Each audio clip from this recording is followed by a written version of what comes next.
ส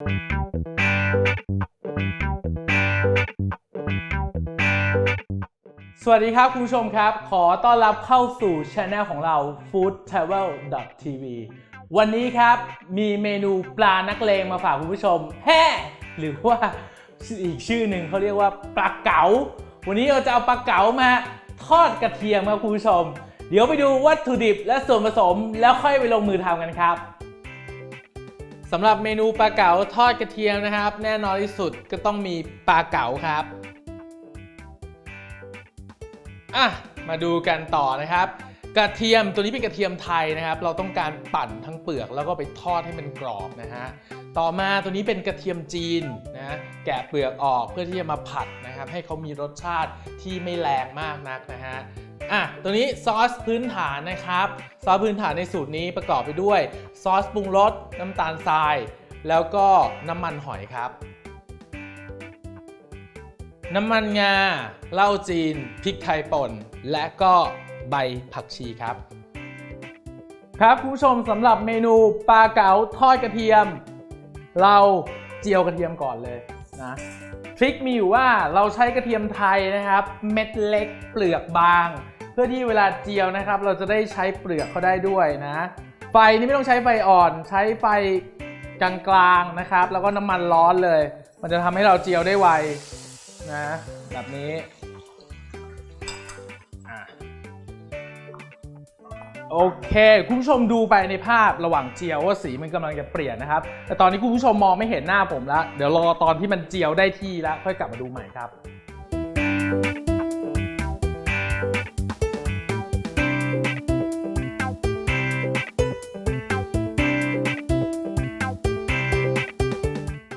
นี่คุณผู้ชมดูนะผมใช้ไฟกลางนะไม่ได้ใช้ไฟอ่อนเลยเอากระเทียมลงไปเจียวแบบนี้นะครับแล้วก็เวลาจะเอาขึ้นเนี่ย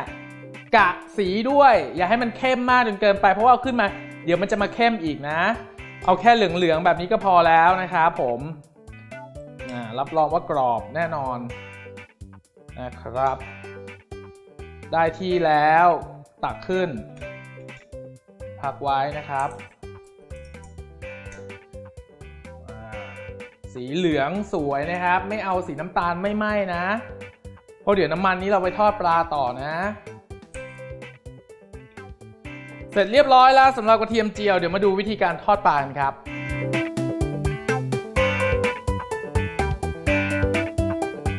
เรามาดูการทอดปลาครับ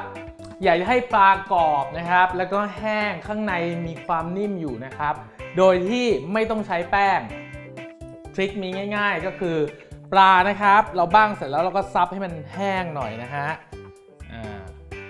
ตรงหนังเนี่ยอย่าให้มันเปียกมากนะน้ำมันเนี่ย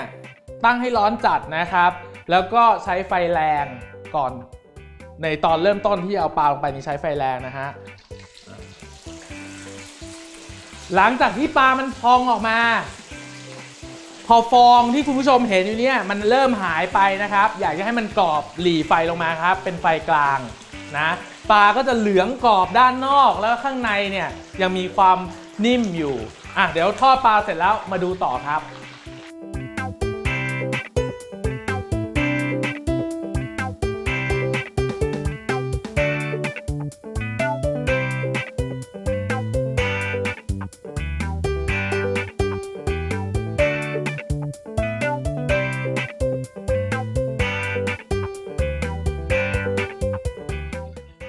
นี่คุณผู้ชม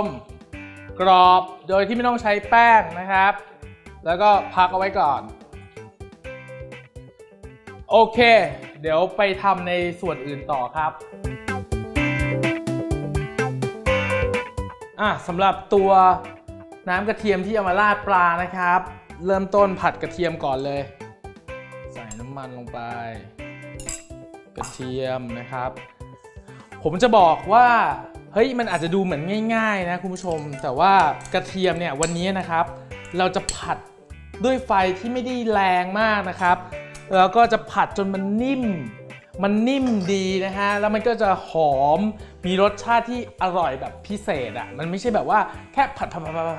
ดแล้วก็เสิร์ฟนะต้องผัดจนมันนิ่มเลยนะใช้เวลาพอสมควรทีนี้ระหว่างที่คุณผู้ชมผัด ถ้ารู้สึกว่ามันกระทะเนี่ยมันแห้งเกินไปนะครับคุณผู้ชมสามารถจะใส่น้ำสต๊อกลงไปได้นะครับแบบนี้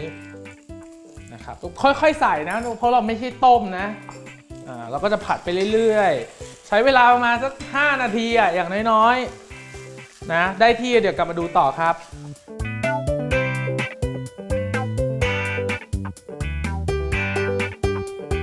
คุณผู้ชมตอนนี้กระเทียมผัดจนนิ่มดีแล้วนะครับใส่เหล้าจีนลงไปแล้วก็ผัดให้มันงวดนะฮะผมรีบเอาแตะไฟนิดหน่อยนะครับให้มันเผาแอลกอฮอล์ให้มันหายไปก่อนเสร็จเรียบร้อยแล้วใส่พริกไทยป่นลงไปครับใส่พริกไทยป่นลงไปผัดเลย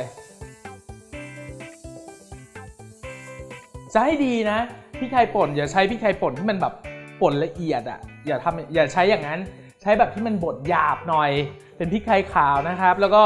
บดหยาบหน่อยอันนี้ผมว่ามันจะให้รสชาติที่ดีกับเมนูที่เรากำลังทำอยู่เนี่ยมากๆเลยนะเสร็จเรียบร้อยมันถ้าดูว่ามันแห้งไปก็เติมน้ำนิดหน่อยนะซอสพื้นฐานครับคุณผู้ชมซอสพื้นฐานในสูตรนี้นะครับใช้ซอสปรุงรส2 ส่วนน้ำตาลทราย1 ส่วนน้ำมันหอย3 ส่วนนะครับผสมให้เข้ากันง่ายเวลาจะมาทำอาหารนะฮะคือจริงๆแล้วซอสพื้นฐานชื่อเรียกเหมือนกันเพราะมันผสมพวกเครื่องปรุงเข้าด้วยกันนะครับแล้วก็ง่ายต่อการใช้งานแต่สัดส่วนเนี่ยบางเมนูอาจจะไม่เท่ากันนะคุณผู้ชมเดี๋ยวมันจะมีโน้ตทิ้งเอาไว้ข้างใต้คลิปนะคุณผู้ชมไปดูได้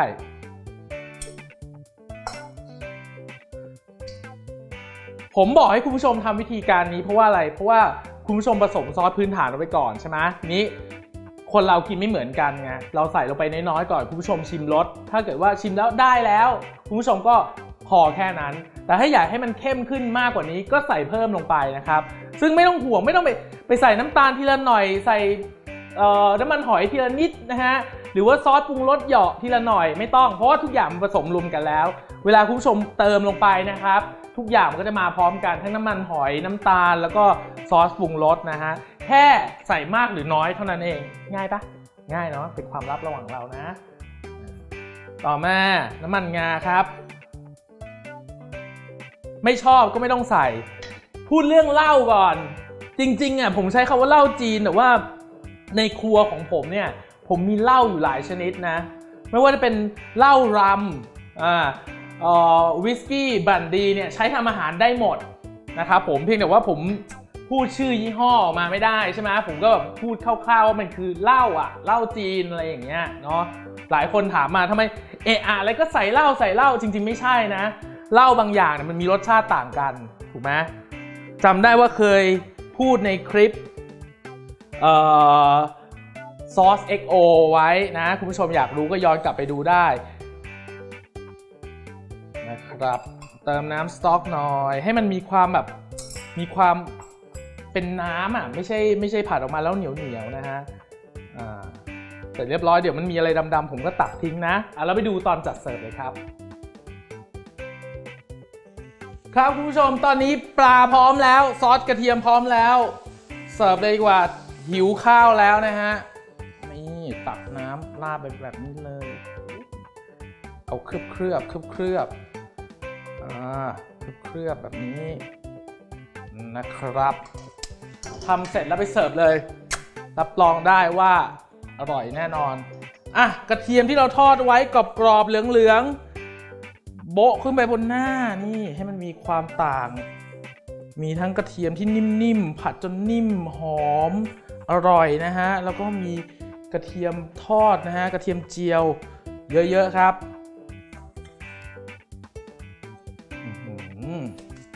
ตกแต่งไม่ต้องมีอะไรมากผักชีครับผมผักชีลงไป